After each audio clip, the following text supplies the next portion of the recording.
اللہ رب العزت نے انسان کو جو جذبات اور احساسات عطا فرمائے ان میں سے ایک احساس سے انسان کی یہ ہے کہ ہر انسان چاہتا ہے کہ معاشرے میں میری عزت کی جائے۔ گھر میں شوہر ہے تو وہ چاہتا ہے میری عزت، بیوی ہے وہ چاہتی ہے میری عزت کی جائے، نوجوان بچے اور بچیاں ہیں وہ بھی اس بات کو تلاش کر رہے ہیں کہ ہمارے گھر میں عزت کیوں نہیں ہوتی۔ استاد یہ تلاش کر رہا ہے کہ شاگرد میری عزت کیوں نہیں کرتے، اور شاگرد جو ہیں وہ بھی چاہتے ہیں کہ اساتذہ ہماری عزت کریں۔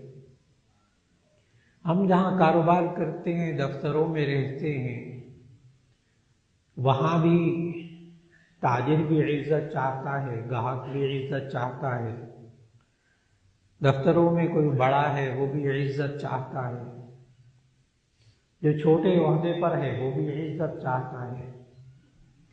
لیکن عجیب سی بات یہ ہے کہ ہر شخص اپنی سوچ کے مطابق جب عزت تلاش کرتا ہے تو اسے عزت ملتی نہیں ہے۔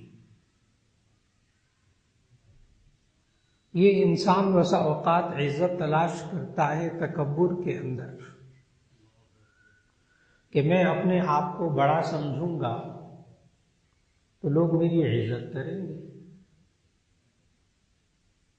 حالانکہ تکبر اس کو کہتے ہیں کہ انسان، نبی کریم صلی اللہ علیہ وسلم نے جو حقیقت بتائی تکبر کی، من بطر الحق وغمس الناس، جو حق بات کو رد کرتا ہے اور لوگوں کو حقیر سمجھتا ہے۔ یہ کیسے ممکن ہے کہ ایک انسان اپنے ماتحتوں کو، شوہر بیوی کو، بیوی شوہر کو حقیر سمجھے، حق بات کو رد کرے اور لوگ اس کی عزت کریں؟ کیسے ممکن ہے؟ تو بعض لوگ تکبر میں عزت تلاش کرتے ہیں،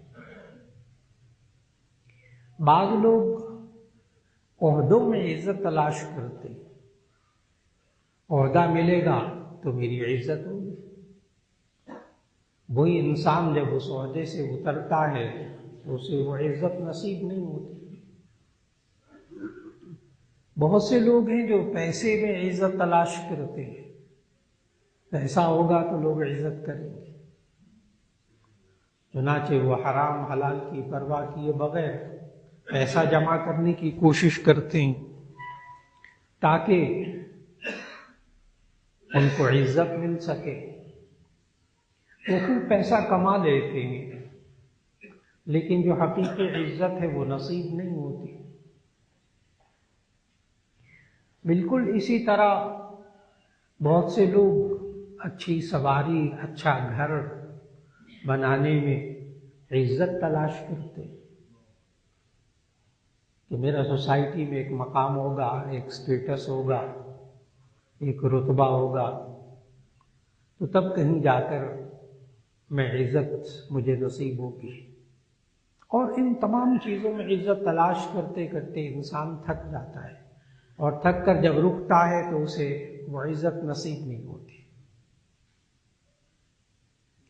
اور اگر یہ انسان، اللہ تعالیٰ نے جو سورہ آل عمران کی آیت نمبر 26 شروع میں اللہ نے تلاوت کی توفیق عطا فرمائی، اس کو انسان غور سے اس کا ترجمہ پڑھے، اس کو ذہن میں رکھے، تو اسے معلوم ہوگا کہ صرف عہدے طلب کر لینا، مال طلب کر لینا اور مجھے یہ سیٹ مل جائے، میں کسی جگہ کا حکمران بن جاؤں، مالک بن جاؤں، سربراہ بن جاؤں، بادشاہ بن جاؤں۔ اللہ نے اس سورۃ آل عمران کی اس آیت میں فرمایا، نبی صلی اللہ علیہ وسلم کو خطاب کر کے کہ آپ فرما دیجئے قل اللہم مالک الملک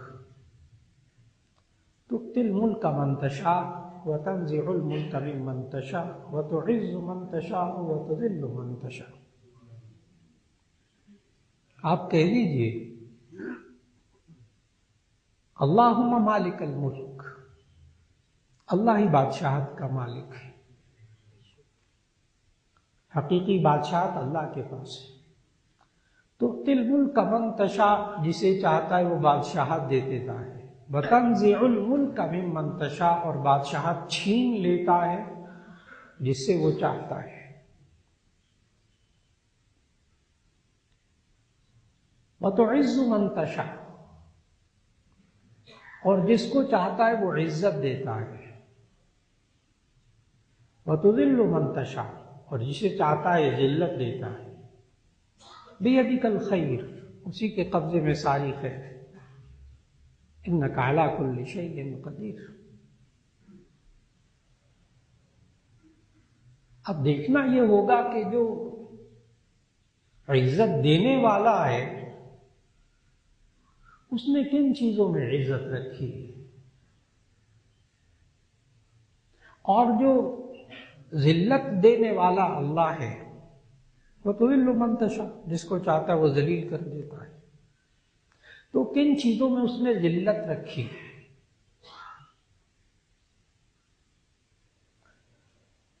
بعض لوگ خاندانوں، قبیلوں، برادریوں میں عزت تلاش کرتے ہیں. اسی لیے بہت سے لوگ اپنی برادری سے باہر شادی نہیں کرتے. بیٹیوں کی عمریں گزر جاتی ہیں، بیٹوں کی عمریں گزر جاتی ہیں.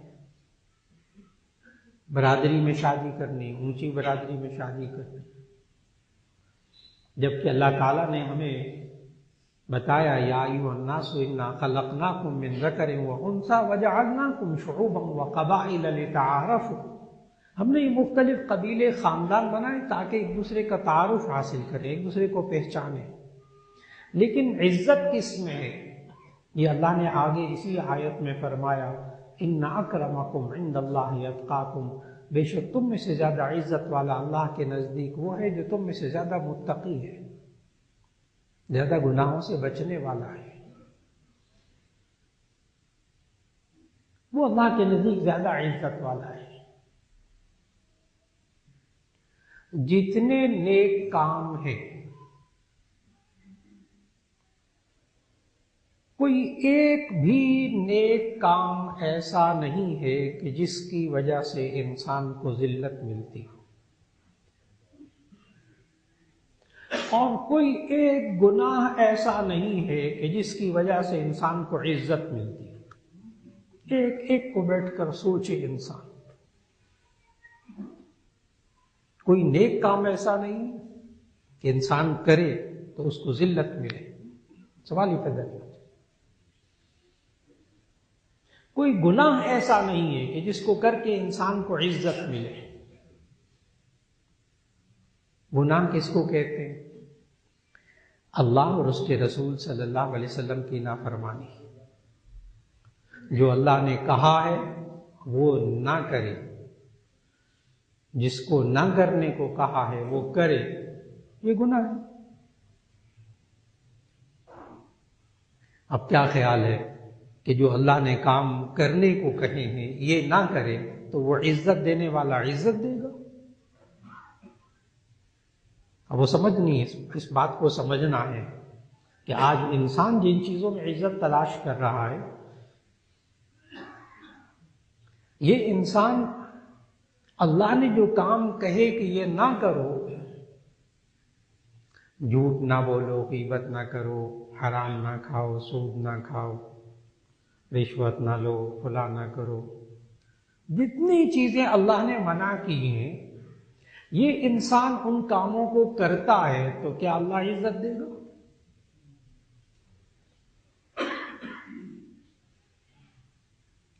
یہ تو ہم بھی معاشرے میں آسانی سے سمجھ سکتے ہیں کہ جو بیٹا کسی باپ کا نہ کہنا مانتا ہو، نہ اس سے کوئی خیر کی توقع ہو، سارے گناہ کی باتیں سب اس بیٹے کے اندر موجود ہوں، جھوٹ وہ بولتا ہو، چوری وہ کرتا ہو، بددیانت خیانت وہ کرتا ہو، بدسلوکی وہ کرتا ہو اور باپ اس سے عزت سے پیش آئے گا. کوئی مجبور بے بس باپ ہوگا جو ظاہری طور پر عزت سے پیش آ جائے. اللہ کا نظام تو یہ نہیں ہے. آج یہ انسان، اگر میں لفظ بولوں تو غلط نہیں ہوگا انسان کی سوچ، کہ آج کا انسان عزت کا بھوکا ہے. آج کا انسان عزت کا بھوکا ہے. اگر کسی جگہ اس کو عزت نہیں ملتی تو وہ وہاں سے ادھر ادھر ہو جاتا ہے، کہتے ہیں یہاں تو عزت ہی نہیں ہے. بس اوقات انسان اس جاب کو، ملازمت کو چھوڑ دیتا ہے، کہتے ہیں یہاں تو عزت ہی نہیں. بس اوقات انسان اس رشتہ دار کے گھر میں جانا چھوڑ دیتا ہے جہاں اسے عزت نہیں ملتی. بس اوقات انسان وہاں جا کر رشتہ ہی نہیں کرتا جہاں ایک دو دفعہ جانا ہو تو لڑکی والے یا لڑکے والے ایک دوسرے کو عزت سے پیش نہ آئے تو انسان وہ رشتہ ہی نہیں کرتا. یہ انسان عزت کا بھوکا ہے. یہ کوئی غلط بات نہیں ہے، یہ کوئی غلط بات نہیں. لیکن اس عزت کی بھوک کو مٹانے کے لیے پھر سمجھنا ہوگا کہ اللہ کے احکام کو ماننے میں عزت ہے، اللہ کی نافرمانی میں عزت نہیں ہے. اور اس کے لیے نبی صلی اللہ علیہ وسلم نے ہمیں بنیادی طور پر دو چیزیں بتائیں. نبی صلی اللہ علیہ وسلم اور اس حدیث کے اندر نبی صلی اللہ علیہ وسلم نے انسان کے لیے بنیادی طور پر تین چیزوں کو اس میں سامنے رکھنا ہوگا، جس میں سے ایک بذات خود عزت ہے. شروع میں وہ حدیث پڑھنے کی اللہ نے توفیق دی. حضرت ابو ہریرہ رضی اللہ تعالیٰ عنہ سے روایت کہ رسول اللہ صلی اللہ علیہ وسلم نے فرمایا کل المسلم علی المسلم حرام دمہ ومالہ وعرضہ. عربی زبان میں لفظ حرام کے دو معنی ہیں. ایک ہے حرام بمعنی ممنوع، منع، یہ حرام ہے، وہ حلال کے مقابلے میں. اور ایک حرام عربی کے اندر عزت کے معنی میں ہے. حرام کے دونوں معنی، اور یہاں محدثین دونوں معنی مراد لیتے ہیں اس حدیث میں. یہ بالکل ویسا ہی ہے جیسے بعض حضرات سوال کرتے ہیں کہ یہ جو خانہ کعبہ کے ارد گرد جو مسجد ہے اسے مسجد حرام کہتے ہیں، مسجد الحرام. تو بہت سے لوگ سوال کرتے ہیں، کبھی کبھی کہتے ہیں وہ اسے تو مسجد حلال ہونا چاہیے، خانہ کعبہ کے ارد گرد جو مسجد ہے اسے مسجد حرام کیوں کہتے ہیں؟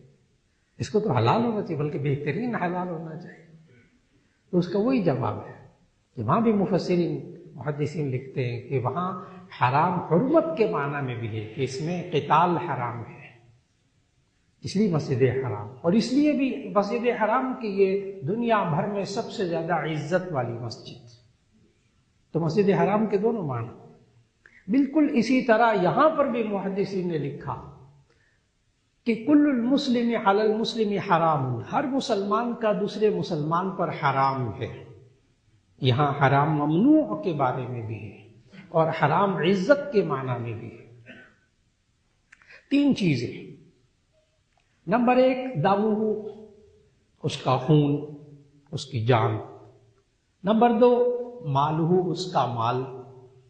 نمبر تین وعرضہ، اور اس کی آبرو، اس کی عزت. اب ان تین چیزوں کے گرد رہتے ہوئے سمجھنا ہوگا کہ آج کہاں کہاں غلطی ہو رہی ہے.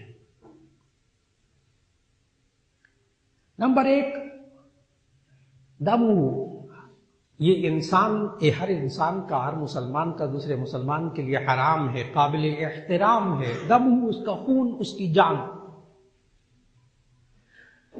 انسان کسی کی جان کو تکلیف پہنچائے تو کیا وہ اس کی عزت کرے گا؟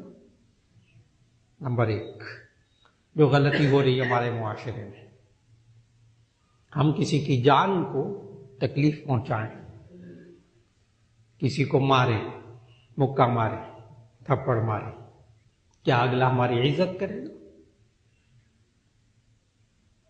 جان کا احترام، یہ غلطی ہوئی۔ ہم بسا اوقات گھریلو ماحول کے اندر رہتے ہوئے شوہر کی بھرپور کوشش ہوتی ہے کہ میں بیوی کو جان کے اعتبار سے تکلیف پہنچاؤں، جسمانی تکلیف پہنچاؤں، چنانچہ وہ بہانے تلاش کرتا ہے کہ کس طرح بیوی کو تکلیف پہنچ سکتی ہے۔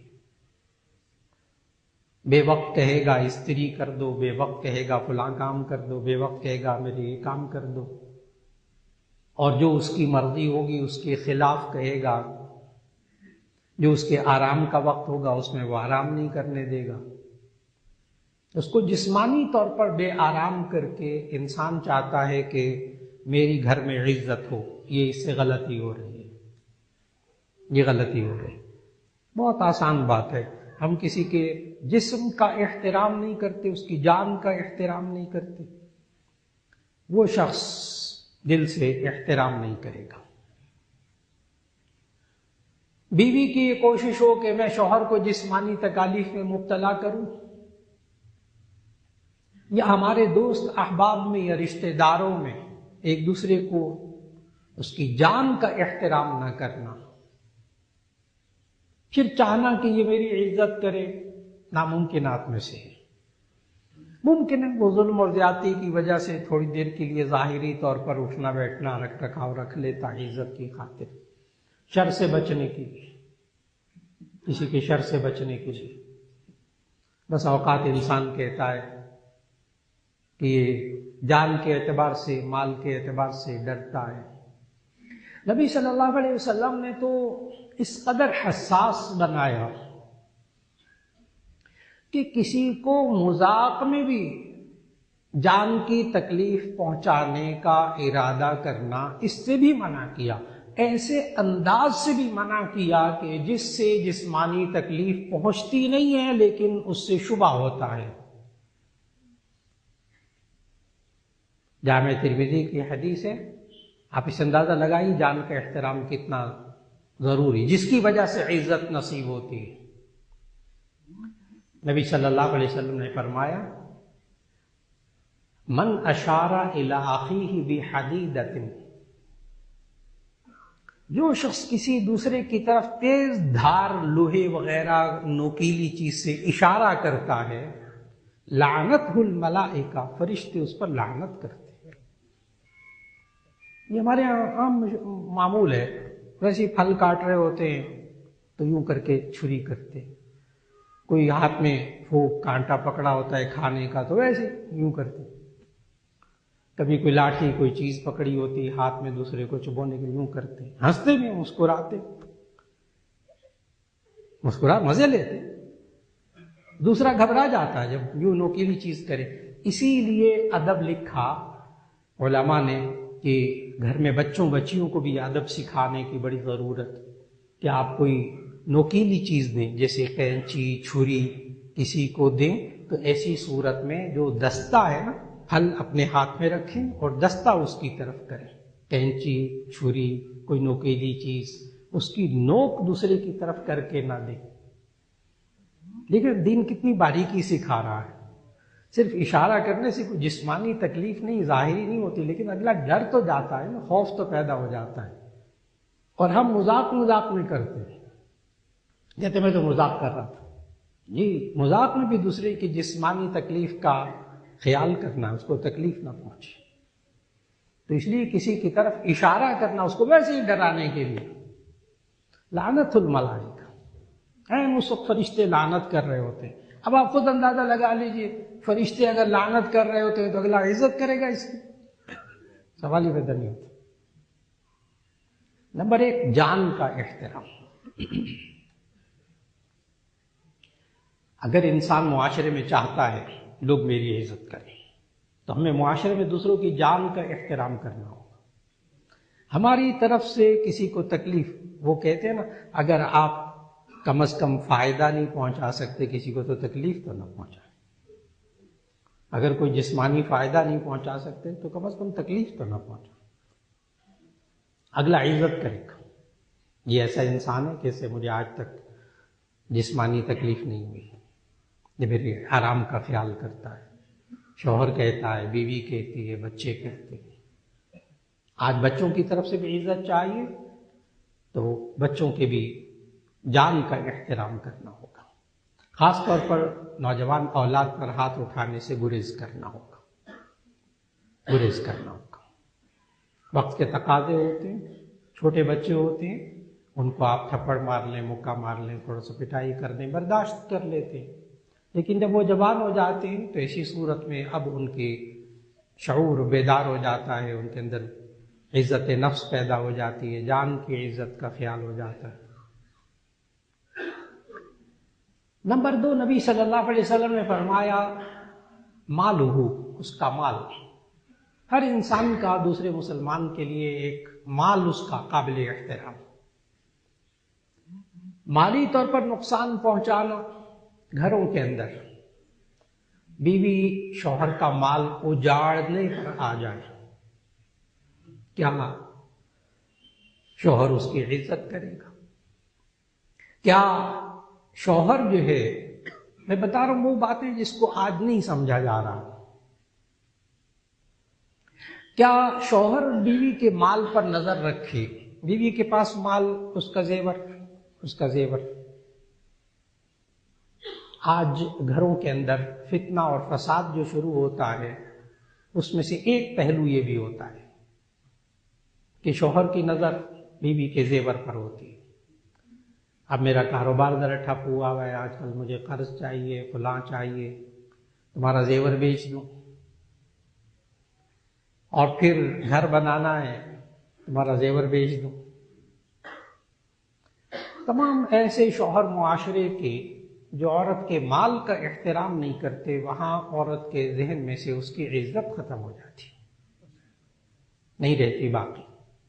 اس لیے کہ جتنے شوہر اپنی بیویوں کے زیوروں کو بیچ کر کاروبار میں لگاتے ہیں یا گھر بناتے ہیں، وہ کبھی بیوی کو زیور بنا کر نہیں دے پاتے، کیونکہ اگر اتنا حوصلہ ہوتا تو وہ پہلے بیچتا ہی نہ۔ یہاں سے آغاز ہوتا ہے دوری کا۔ ظاہری طور پر وہ معاشرتی دباؤ میں آ کر اپنا زیور بیچ دیتی ہے، آپ کا کام کر دیتی ہے، لیکن جب شوہر بیوی کے مال کا احترام نہیں کرتا، ذہنوں میں عزت نہیں ہوتی۔ ہاں، دونوں ایک دوسرے کے ساتھ بالکل ماشاءاللہ ایک احترام کرنے والے، اور بیوی عزت کے ساتھ کہتی ہے نہیں آپ دے دیں، اور بعد میں بھی اس کا ذہن میں خیال نہ رکھے، یہ کبھی کبھی شاذ و نادر ایسے واقعات ہوتے ہیں۔ ورنہ بیوی کے ذہن میں بات آ جاتی ہے کہ یہ میرے مال پہ نظر رکھتا ہے۔ بہت عجیب بات ہے کہ ہم دوستوں میں بھی، رشتہ داروں میں بھی، جو بندہ کسی کے مال پر نظر رکھتا ہے نا، وہ شخص اس کی عزت نہیں کرتا، نہ محبت کرتا ہے، نہ عزت کرتا، نفرت کرتا ہے۔ اور یہ بات نبی کریم صلی اللہ علیہ وسلم نے خود سمجھائی، یہ والی بات نبی صلی اللہ علیہ وسلم نے فرمایا ازہد فی الدنیا یحبک اللہ وازہد فیما عند الناس یحبک الناس۔ بہت عجیب فلسفہ ہے، آج لوگ نہیں سمجھ رہے اس بات کو۔ ازہد فی الدنیا، زہد کہتے ہیں بے رغبتی، بے رغبتی۔ یہ زیادہ کمانا زہد کے خلاف نہیں ہے، زیادہ کما لیں یہ زہد کے خلاف نہیں ہے۔ زہد کیا خلاف کیا چیز ہوتی ہے کہ انسان مال کی لالچ میں حرام حلال کی پرواہ نہ کرے، دوسرے کا مال بس کھانا مقصود ہو بس۔ نبی صلی اللہ علیہ وسلم نے فرمایا عزت فی الدنیا یحبک اللہ، تو دنیا میں بے رغبتی اختیار کر، اللہ تجھ سے محبت کرے گا۔ وازہد فیما عند الناس یحبک الناس، اور جو لوگوں کے پاس مال و دولت، پیسہ، چیزیں ہیں، ان کے بارے میں بے رغبتی اختیار کر، لوگ تجھ سے محبت کریں گے۔ بہت عجیب سی بات ہے۔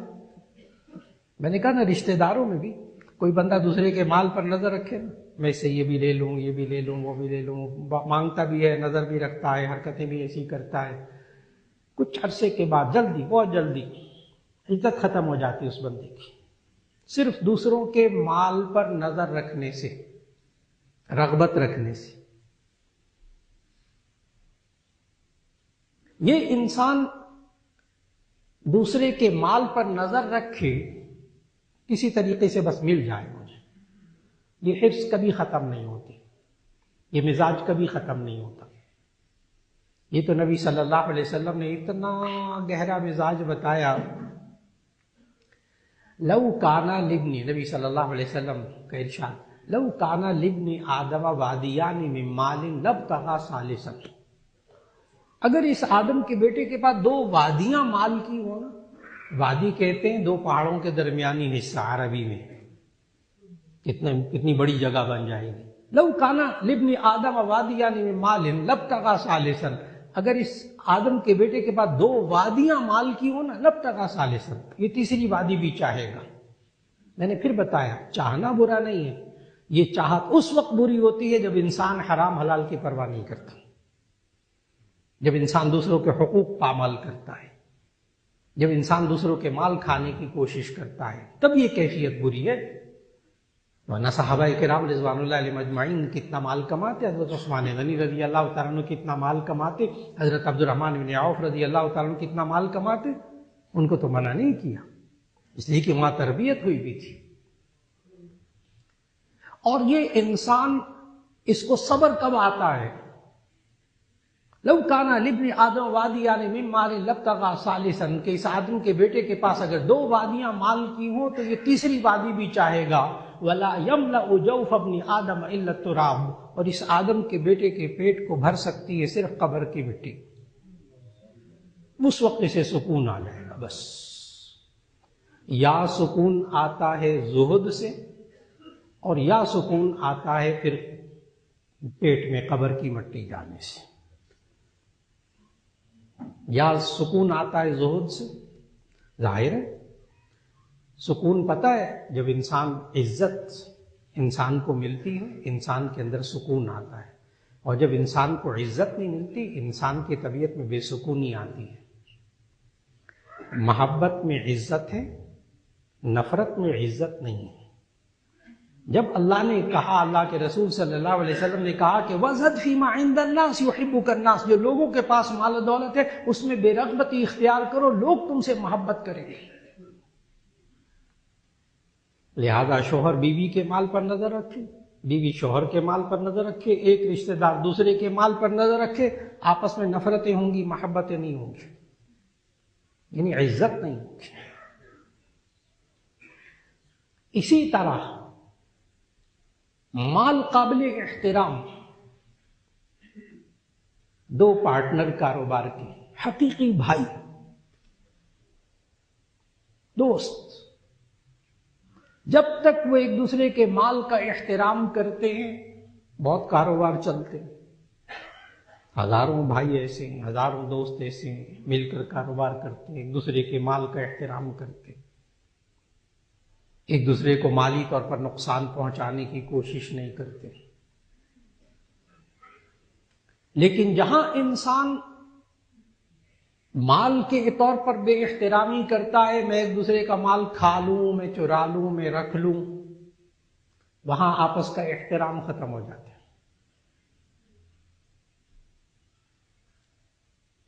اور عزت اس میں ہے کہ یہ انسان اپنے آپ کو حرام مال سے بچا کے رکھے، رشوت سے بچا کے رکھے. یہ انسان آج جب سیٹ عہدے پر ہوتا ہے تو انسان کو سیبوں کی پیٹیاں بھی آتی ہیں، آموں کی پیٹیاں بھی آتی ہیں، انسان کو ڈرائی فروٹ بھی بہت سارا آتا ہے. جب سیٹ پر عہدے پر بیٹھا ہوتا ہے بے تحاشا تحفے آتے ہیں، اور جب اترتا ہے اس سیٹ سے تو اس کے پاس عہدے نہیں ہوتے، تو ایسی صورت میں تحائف بھی دینے والا کوئی نہیں ہوتا. ریٹائرمنٹ کی زندگی سب کے سامنے ہے، کوئی پوچھنے بھی نہیں آتا. نبی صلی اللہ علیہ وسلم نے عزت سمجھائی.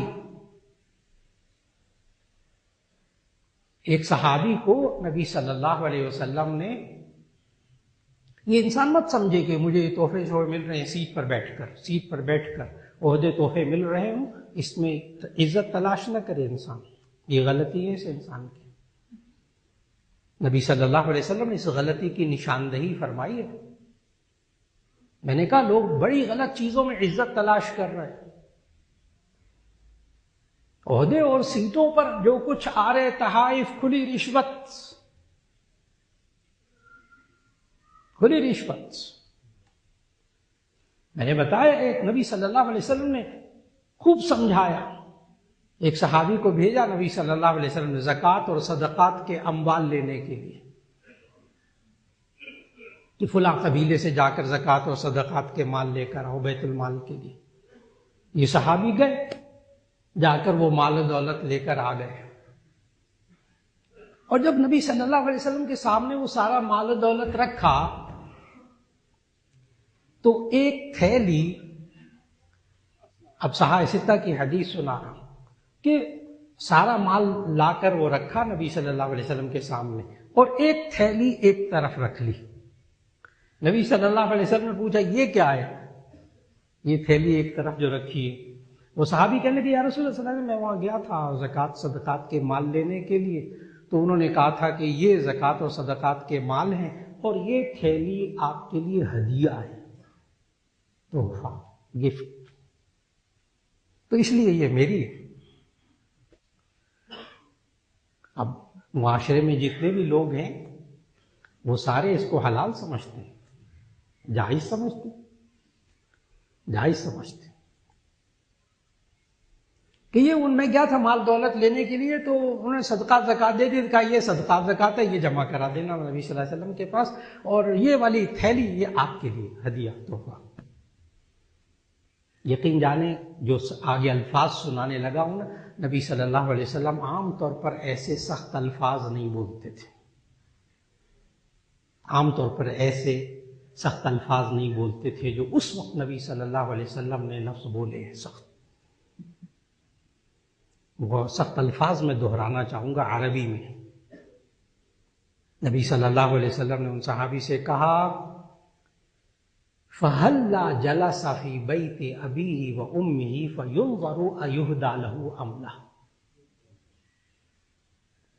فَهَلَّا جَلَسَ فِي بَيْتِ أَبِيهِ وَأُمِّهِ، یہ شخص اپنی ماں کے اور اپنے باپ کے گھر کیوں نہیں بیٹھ گیا، پھر دیکھا جاتا ہے اس کو ہدیہ تحفہ دیا جاتا ہے کہ نہیں دیا جاتا.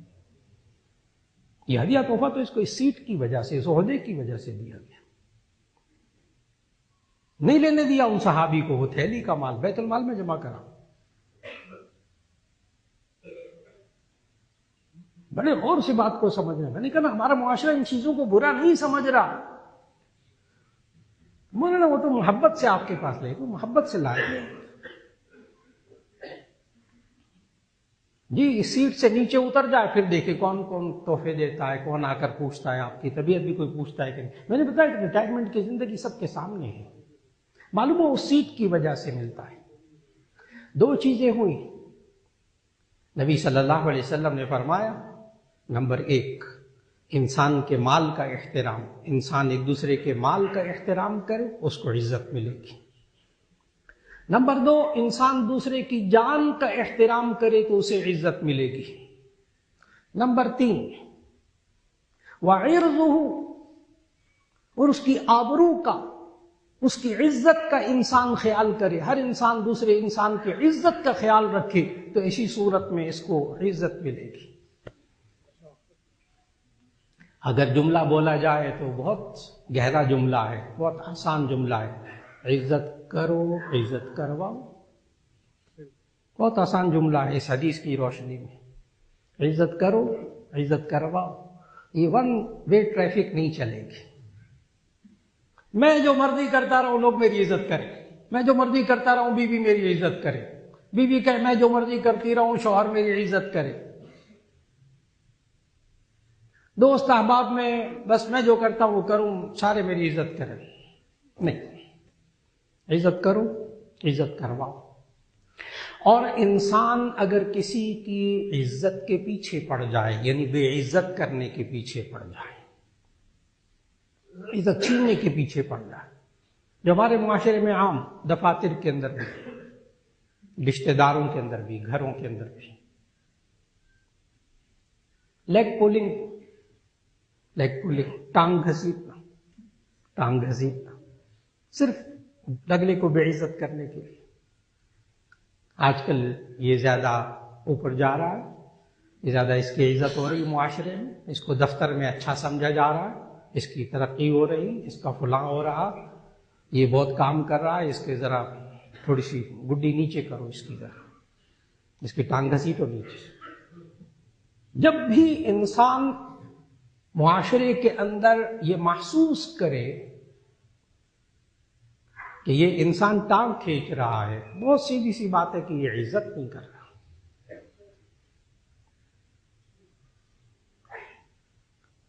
یہ انسان دوسرے کی، چنانچہ نبی صلی اللہ علیہ وسلم نے ہر اس چیز سے منع کیا کہ جس سے انسان کی عزت پر حرف آتا ہو۔ اللہ تعالیٰ نے قرآن مجید میں ایک ایک باریک باریک چھوٹی چھوٹی چیزیں، بڑی آسان چیزیں سمجھائیں جس سے عزت ملتی ہے اور جس سے عزت ہاتھ سے جاتی ہے۔ نمبر 1، جھوٹ۔ آج انسان جھوٹ بول کر عزت تلاش کر رہا، حالانکہ جب پتہ چل جاتا ہے کہ اس نے جھوٹ بولا ہے، عزت زیرو ہو جاتی۔ بیوی شوہر کے ساتھ جھوٹ بول رہی، شوہر بیوی سے جھوٹ بول رہا، کاروباری دوست ایک دوسرے سے جھوٹ بول رہے ہیں، عزت ہاتھ سے جا رہی۔ آج انسان کو چوکنا ہونا ہوگا۔ یہ پتہ ہے کس نے بتائی یہ باتیں؟ آیت شروع میں پڑھی تھی، قل اللہم مالک الملک تؤتی الملک من تشاء وتنزع الملک ممن تشاء وتعز من تشاء وتذل من تشاء۔ وہ اللہ ہے جسے چاہتا ہے عزت دیتا ہے، وہ اللہ چاہتا ہے جسے ذلت دیتا ہے۔ ہو نہیں سکتا کہ انسان عزت والے کام کرے اور اللہ اس کو ذلیل کر دے، ہو نہیں سکتا۔ اور انسان اللہ کے حکموں کو توڑ کر ذلت والے کام کرے اور اللہ عزت دے دے، ہو نہیں سکتا۔ اللہ کا نظام ہے۔ یہ انسان جھوٹ بول کر آج عزت تلاش کر رہا ہے، اس انسان سے غلطی ہوئی ہے۔ لعنت اللہ علی الکاذبین، جھوٹوں پر اللہ کی لعنت ہوتی ہے۔ کیا اس لعنت کی حالت میں اللہ عزت دے گا؟ نمبر 2، لا یغتب بعضکم بعضا ایحب احدکم ان یاکل لحم اخیہ میتا فکرہتموہ۔ نہ غیبت کرو ایک دوسرے کی، تم یہ بات پسند کرتے ہو اپنے مردہ بھائی کا گوشت کھاؤ، فکرہتموہ، تم اس بات کو ناپسند کرتے ہو۔ انسان دوسرے کے اندر کوئی عیب موجود ہو، برائی موجود ہو، پھر غیر موجودگی میں بیان کرے تو اسے غیبت کہتے ہیں۔ ایک آسان سی بات پوچھنے لگا ہوں، اگر ایک انسان کے اندر عیب ہو، پھر اس کی غیر موجودگی میں وہ عیب بیان کیا جائے، اس بندے کو بعد میں پتہ چل جائے یہ بندہ میرے پیچھے میری برائیاں کرتا ہے، معاشرے میں کون سا انسان ہے جو اس کی عزت کرے گا؟ کون سا انسان ہے؟ یعنی ایک بندے کو پتہ لگ جائے کہ یہ میری برائیاں کرتا پھرتا ہے سب کے سامنے، وہ برائیاں جو اس کے اندر ہیں واقعی ہیں، کون پسند کرتا ہے اسے بندے کو؟ نمبر 3، تہمت، بہتان لگانا، الزام تراشی، یعنی کسی کے اندر عیب نہ ہو پھر کہا جائے فلاں کے اندر یہ عیب ہے۔ یہ وہ چیزیں معاشرے میں عرض کر رہا ہوں جس کے ذریعے انسان اپنی عزت کھو دیتا ہے۔ شوہر بیوی پر الزام لگائے، بیوی اس کی عزت کرے گی، جھوٹے الزام لگائے۔ بیوی شوہر پر الزام لگائے، شوہر اس کی عزت کرے گا۔ کاروباری دوست ایک دوسرے پر جھوٹے الزام لگائیں، کیا وہ ایک دوسرے کی عزت کریں گے؟ ایک اور سبب جس کی وجہ سے انسان اپنی عزت کو اپنے ہاتھوں تباہ کرتا ہے وہ ہے الزام تراشی۔ یہ بھی اللہ نے منع کیا۔ الزام تراشی، پاکیزہ عورتوں پر تہمت لگانا، اس کو تو اللہ نے اتنا ناپسند کیا۔ سورہ نور کی آیت 3 کے اندر، والذین یرمون المحصنات ثم لم یأتوا بأربعة شہداء فجلدوہم 80 جلدہ ولا تقبلوا لہم شہادۃ ابدا۔ جو پاکیزہ عورتوں پر تہمت لگاتے ہیں، 4 گواہ پھر نہیں لاتے، ان کو 80 کوڑے لگا۔ یہ تو اتنی بری بات ہے۔ جھوٹے الزام عادت، فیشن، جی نہیں، یہ انسان اپنی عزت اپنے ہاتھ سے کھو دے گا۔ آج کا یہی موضوع ہے۔